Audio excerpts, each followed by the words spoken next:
நாடார் சமுதாய சொந்தங்களுக்கு வணக்கம்.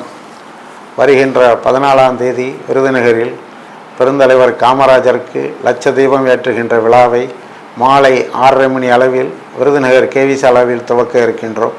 அதில் தமிழகம் எங்கும் இருக்கின்ற நாடார் சமுதாய பெரியோர்களும் இளைஞர் பெருமக்களும் மகளிர்களும் அனைத்து சமுதாய காமராஜ் பக்தர்களும் அனைவரும் கலந்து கொண்டு காமராஜருக்கு லட்ச தீபத்தை ஏற்றுவதற்கு வருகை தருமாறு நாடார் மகாஜன சங்கம் சார்பாக அழைக்கின்றோம்.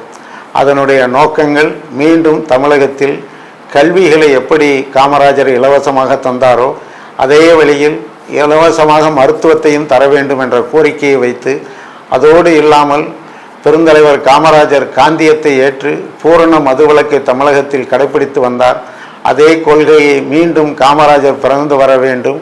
அதனுடைய கொள்கையை ஏற்று இலவச மருத்துவத்தையும் பூரண மதுவிலக்கும் கொண்டு வர வேண்டும் என்ற கோரிக்கையோடு காமராஜருக்கு லட்ச தீப ஆராதனை நடைபெறுகிறது. அனைவரும் கலந்து கொண்டு அதில் சிறப்பிக்குமாறு தங்களை அன்போடு கேட்டுக்கொள்கிறோம்.